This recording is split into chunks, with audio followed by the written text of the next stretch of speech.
to the final episode of REVXP Presents for 2023. I'm Chris Mann, the SVP of REVXP, the gaming division of the global integrated sports marketing agency Revolution. And today I have all of these beautiful people on with me that I get to hang out and work with every day who actually their hard work lets me do this great show and provide all the great insights because I get time while they're actually doing the work that we're for our clients. So welcome, everyone. We've got Tony, Theo, Ben, and Julia. What's up, guys? Hello. Not everybody at once. Well, this year has been an incredible year. Not only for our team, but the industry of gaming as a whole. Some fantastic games have come back. Events like EVO have seen massive increases in participation and viewership, League of Legends Worlds, and so on. So there's a lot to be excited about as we wrap up here on December 6th. And so, this is going to be a fun episode. We've had some great episodes over the year with some incredible guests providing insights for brands. But we always started the same way. And so we get to work in gaming. We're all playing games. So I'm going to start with you, Julia. What games are you playing right now? I haven't had a lot of opportunities to play recently. So I would say the last couple games that I've been jumping into have really been Tears of the Kingdom, continuing to dive into that one, and jumping into Fortnite whenever I'm able. That's awesome. And I know you've been busy making all our programs happen. For those of you guys out there, Julia is our director of integrated client service. So she's responsible for really leading the strategy in terms of how that strategy comes to life, activation for clients like Chipotle and American Eagle and others that we work on. So next up is the man who just got named Synopsis's Q3 standout list, Mr. Theo Gwynn. What have you been playing? So I've been playing a lot of Call of Duty Zombies, and my main reason of actually playing that is because of my friend Ben. He said he won't play Warzone with me unless I have 3 platinum guns, so I've been grinding on Call of Duty Zombies. But besides that, I've also been playing NBA 2K24 with some of my buddies back home. It's awesome. And just so you guys know, there is a budding bromance within the Revolution REVXP team of Theo and Ben. In fact, Ben recently asked Theo to be his best man for his upcoming wedding. So he just doesn't know it yet. Ben, what games are you playing? Ben, go ahead. Well, Chris has actually taken up my time here with this podcast call. I would love to be playing Warzone right now, but playing a lot of Call of Duty. Very excited for the new game to be out. I haven't played the new Warzone yet. That literally just dropped today. After this call, though, I definitely plan on diving in. I've heard great things. I actually just saw a clip of Dr. Disrespect saying how great it was. So can't wait to dive into some Call of Duty here. Thank you, Ben. Ben's been carrying me on zombies because I'm not a sweat like Ben and Theo are in Warzone. I prefer much more non-sweat related games like Fortnite, which speaks to Tony and I, who recently got a dub in the new Fortnite season. Tony, besides Fortnite, what have you been playing or what have you got going on? I see some PC components back there.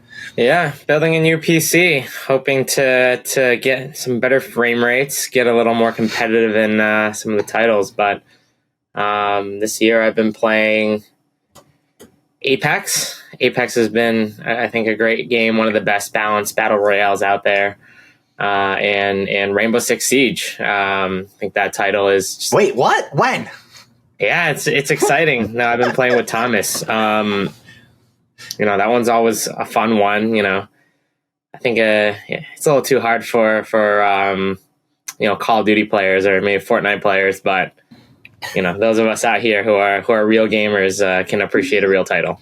Tony's rocking the Rainbow Six. He can't wait to get a new computer because his frame rate on Rainbow Six is probably terrible. Did we lose Ben? Ben's back. Ben didn't appreciate the Ben's back. Okay. All right. My man just hopped on Call of Duty. He said, "I'm done." I just lost. I just lost Wi-Fi. I don't know. Yeah, he went on call because you're busy updating the patch. Tony, I'm surprised you didn't say Marvel Snap. Tony is the resident Marvel Snap expert. Oh, I mean, that one. It's I think it has a little bit of ways to go from like a game lifecycle perspective, but I think it's really interesting to see a mobile game that has captured both a casual audience as well as a mid-hardcore audience to the point where they have, a very strong Twitch community in terms of viewership, a very strong community across socials. I think you're right. That's a little bit of a mission, but I'll leave you to that one. What have you been playing? Snap event. Snap Zombies with Ben. What else have I been playing? I'm playing a lot of Vampire Survivors. I just saw they have a new collaboration with Among Us later this month, so I'll be playing a ton of that. But honestly, I've been playing a lot of stuff with my son Henry. We've been playing Mario Wonder, which is a fantastic game. Definitely 3 players. So my wife, Danielle, our son, and then 3 of us can play. And then also we've been doing Mario Maker, which is a couple years old, but Henry's been building his own levels, which is really cool to watch a 4-year-old like get in and like build his own levels. Like it's pretty cool to watch that and like see the joy in his face. So, and then Warcraft Rumble. I've been playing a lot of games. I don't know when I have time. So with that, let's jump in, right? So outside of our own client activations, which by the way have been best in class, which let's just right. Our Chipotle FGC campaign has absolutely crushed it. Right. That's how we got a crowd cheering for us for 10 hours. Everyone on this call, your hard work did that. And I appreciate all you guys and everything that you've done this year. And I know our clients do as well. But outside of our own client activations, what brands are really doing it in the right way right now in gaming and why? Like give quick shout out to those around the industry. Rising tides, right? Yeah, Go ahead, Tony. I think brands who are establishing their own presence and turning the brand into their own influencer are among some of the most successful brands out there. That includes both non-endemic brands like, let's say, Mountain Dew. I think they've been doing a great job at, tooting their, I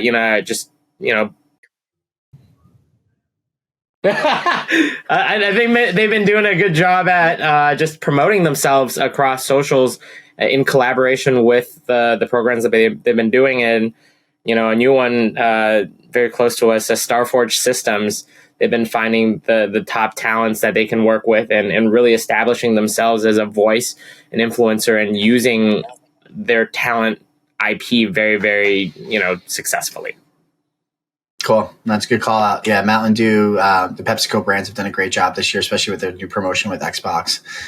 Really in depth. Theo, what's going on? What's caught your eye this year in terms of activations? Yeah, I'm going to be pretty boring because I'm going to piggyback off of what Tony just said in terms of PepsiCo. The 2 things that I like, though, from them is just like they have an always on approach. Like wherever you look, you see that they're always doing something with, game publishers, talent, even media platforms like Twitch, YouTube, etc. And then the other reason is also because they're always adding value or finding ways to add value to the gaming community through their exclusive offerings that they have in store. So I would say PepsiCo is one of those brands that is doing well in the gaming space right now. Julia, one that's not Pepsi, got your attention this year? Yeah, no, I think, Pepsi does a great job using gaming as a business driver, like really some best in class programs from that perspective. But a couple brands that I think do a really nice job using gaming as more of a brand building platform and really kind of pushing that forward. 7-Eleven, I feel like every time they show up in gaming, they manage to really showcase kind of the overall 7-Eleven brand in a really consistent and always really cool way. So thinking about, the activations that they did in Fortnite, some of the merch, like the co-branded merch collaborations that they've put forward, they really help kind of drive that cool factor. And I think it moves the brand forward for them in a meaningful way. And so always love seeing what they bring to the table. All right, Ben, how's your internet connection? Can you answer? Hey, we're still here. So we're doing good. Chris, something that you always say that sort of resonates with me is brands being additive and not invasive, right? I think Burger King does a great job at that. Now, I don't believe they're always on, right? I think it would be great to see more activations, more enhancements out of them. But from what they do, like with Call of Duty, for example, the double XP that they dropped with the new game release, like what they add in-game, their in-game content is super valuable to the player, especially someone like myself.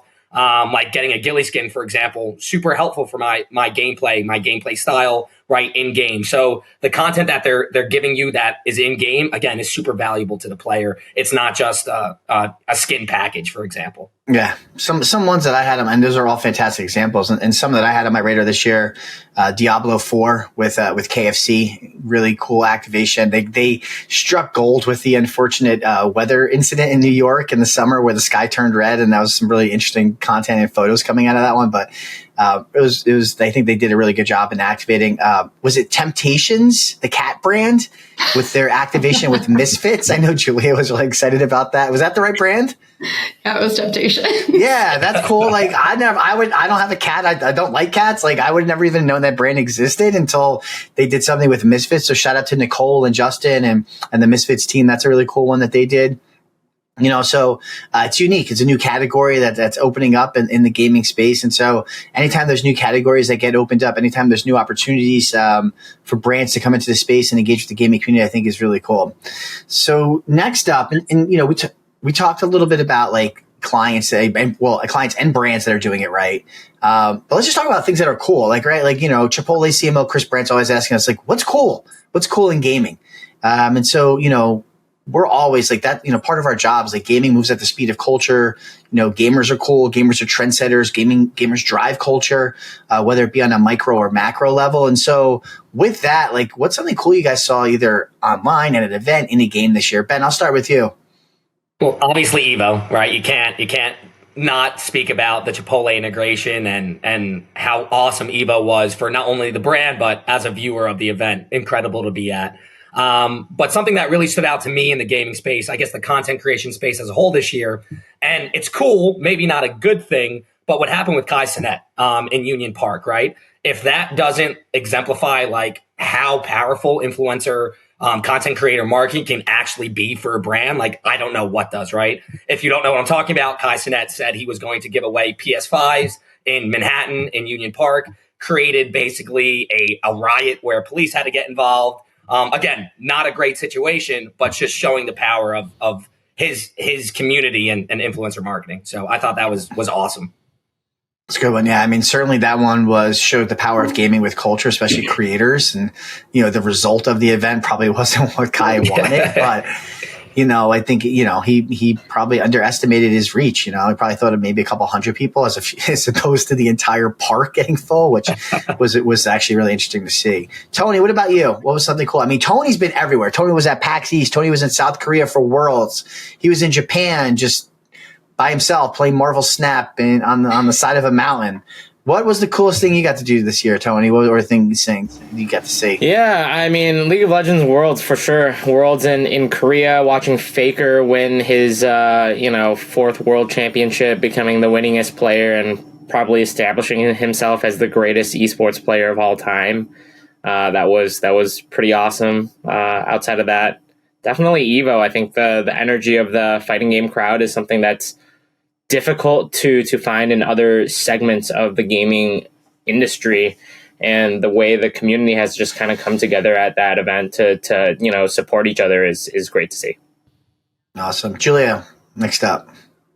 Take it in a little bit of a different direction, but obviously all of us operate day in, day out in the industry, and we're super close to everything that's happening. But a lot of people in my personal life are entirely separate, don't pay a lot of attention to gaming. And so I actually think that the mainstream appeal of the Last of Us HBO series was one of the coolest things that I saw, and really bridging that gap between people who are really dialed into the industry and people who are just starting to turn their heads, and watching people really, start to understand how strong the storylines are in some of these games, and really start to give credit and start to understand why there's so much passion around these characters and why there's so much passion around these stories was really cool. And it's something that we see year over year. I know last year, like Arcane, it was a really similar story, like people starting to really understand, and just watching that continue to grow, and watching more and more people pique their interest in gaming content, either like directly playing games themselves or, just tuning into the stories. But that was one of my big takeaways from this year. Yeah, this has been a big year in terms of Hollywood crossover with gaming. Like our team talks all the time about like Hollywood gaming IP being the next frontier for Hollywood. And we really talk about that a lot with our clients. But the Super Mario Brothers movie, incredible. The Last of Us, I think that's probably one of the coolest things I've seen as well this year. Like I watched that with my uncle-in-law because he was like all into it, right? And he's like not a gamer at all. The number of people who went out and bought a PlayStation, who went back and tried to play the games and get more time with the characters, I think was really special. And just, again, pulling people into the ecosystem and helping people just start to get it. Yep, for sure. And then next year, of course, well, don't forget about the Twisted Metal show on, what is it? Peacock. It's a great one. Mm-hmm. Yeah. Halo show was on, Paramount. But the next year, Borderlands movie comes out. So that's what I'm looking forward to. Theo, what about you, buddy? Yeah, so I'm a big fan of just the brand Liquid Death in general. I feel like they do a great job with creating engaging content, that resonates with their target audience. They understand how to build a strong community. And they're just, in general, like phenomenal storytellers of their product. So with like all of that being said, their collaboration or their campaign, the Save the Zombies campaign that they did with Call of Duty, I thought that was one of the coolest things. Again, they did a great job of taking advantage of a moment, with that moment being the first ever Modern Warfare to include zombies, and making it their own. Again, they're known as a disruptive brand.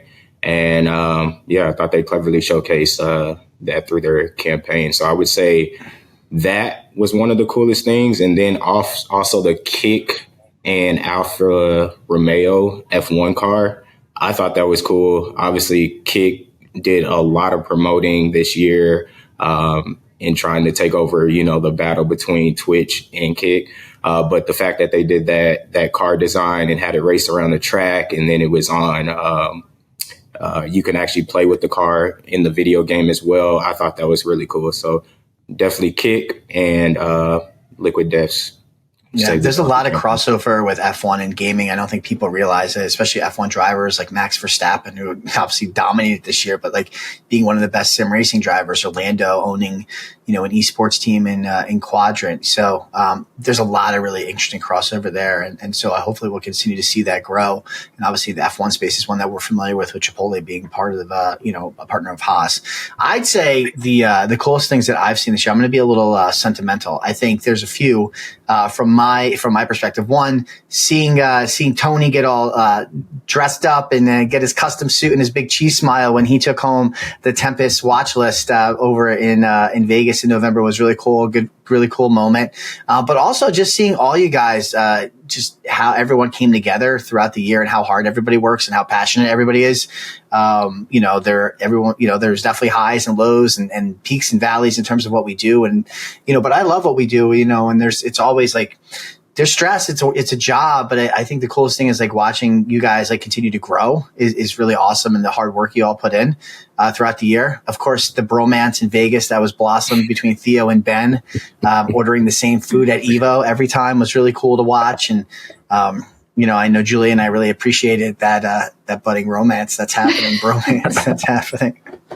So don't think that you guys are going to get away from that one. But in terms of things I'm looking forward to in 2024, besides getting out to Evo again and that opportunity is getting back to events. And, I'm thinking like some things that I'm looking forward to, like tomorrow, December 7th, there's a huge Lego Fortnite, update that comes out. What does that look like? Feels very Minecraft-esque in terms of opportunities. But, 2024 is going to be a great year for gaming. It's going to be a great year for us and what we do with our clients as we continue to grow. But what are you guys looking forward to? So I am going to start with Julia. I would have to say, I haven't figured out my travel schedule for 2024 just yet and which events I'm going to make it out to, but I am going to push to make it out to the grand finals of Evo. I will be at a wedding for the first half of the weekend, but if I can fly out that Sunday, still get to experience part of the event, I think that'll absolutely be a highlight. Tony, in terms of 2024, what are you most looking forward to? 2024, I think just continued growth from the FGC, Tekken coming out, Evo being bigger than ever before, and also League of Legends in London. I think that's going to be really awesome. See if Faker can take back another championship. That's awesome. Theo, what about you? Besides what we're doing, which I can't disclose. No, don't disclose that. And besides hanging out with Ben, what's the coolest thing you're looking forward to next year? Yeah, no, besides all of that, I mean, I'm looking forward to the relaunch of Multiverses. I was playing that a lot when the beta opened. So that's one game that I'm excited to see and just see how it does. But other than that, I want to honestly fast forward to 2025 to play Grand Theft Auto. Yeah, that's a big one. What was it, like 100 million views in like 24 hours on the trailer? Just shows you the power of that game and franchise. Ben, I didn't forget about you, even though you're the only person on this call, besides me, who hasn't been a synopsis standout for the year. Thanks for rubbing that in. Looking forward No, to all fair. You just started with us, and Q4 is still an opportunity for you to shine. Well, new games coming out. New Call of Duty game.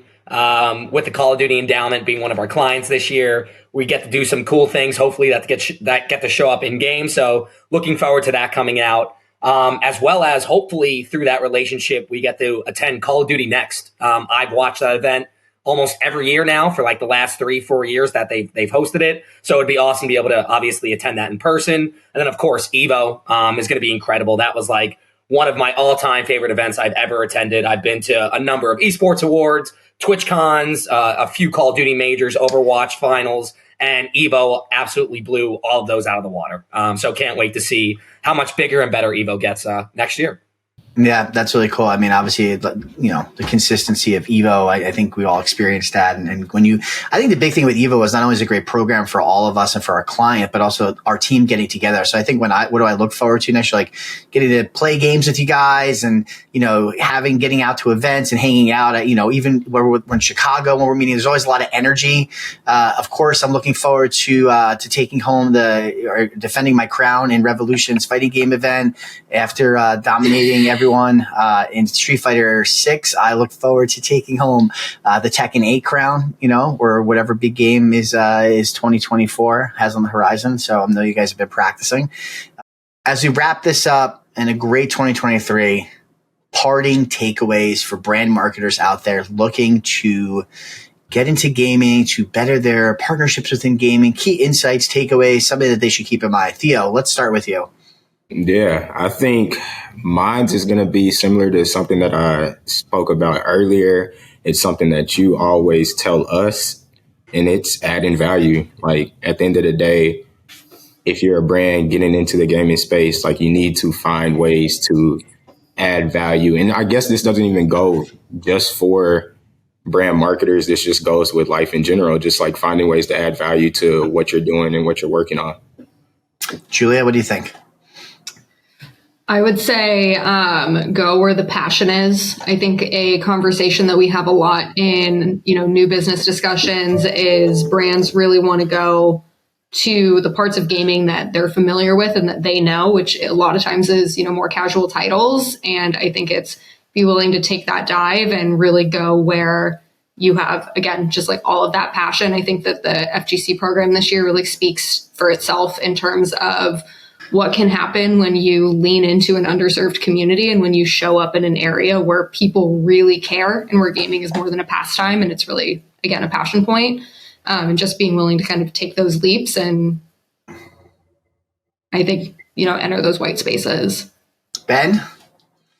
Yeah, I said it earlier on the call, and Theo sort of touched on it as well, but be additive instead of evasive if you're a brand, right? Come in, if you're going to create in-game content, make sure that the community, the player base, whatever you're creating is something valuable to the community, right? Fish where the fish are. I would also say, don't be afraid to step out of your comfort zone. We've worked with a number of brands this year. I'm not going to name any names, but FGC wouldn't work, right? Shooting games wouldn't work. Like, again, Julia also touched on this. Don't be afraid just because you don't understand the space or you think because there's a negative connotation around a gun in a game, something along those lines, like that the space isn't going to be beneficial to you. Like that's clearly not the case, especially in gaming. There's a lot of different avenues within each different title, each different, community. So again, don't be afraid to step out of your comfort zone and maybe find some success there. So. All right, Ben, thank you very much for that. Tony, take us home. I would say focus on strategy. I think a lot of brands in the gaming space lack a coherent strategy. They have a lot of, sometimes successes one after another, but they fail to build on them because they don't know what their brand wants in the gaming space. of course, successes in terms of viewership, impressions. Those are all great, but unless you can build upon them long term, you kind of lose the effect of those successes year over year. All right. Well, thank you guys so much for joining again. Thank you for all the hard work you've put in over the last year. We have had a great year, half year for Ben. And we really appreciate Ben's from Jersey, so he knows how it is. We really appreciate, I personally, like I said, I appreciate all the hard work you guys have done this year. And I'm looking forward to working with you to continue to, really position REVXP as best in class in the industry, which I think we've done and will continue to do. And our growth is phenomenal. And so that's a kudo to you guys. So thank you all for that one. And with that, for all of you that watch REVXP Presents, thank you guys so much. To our partners at Synopsys, thank you. That is a wrap in 2023. I don't know. Maybe we'll do this again in 2024. Maybe not. If so, I hope to have all of these people plus some other new ones on when we do this episode next December. Until then, enjoy the holidays. Happy holidays. Play some games. Have some fun. And don't drink too much eggnog is my key takeaway. Thank you. Bye, everybody. Wow. Thanks, guys. I love me some eggnog, though.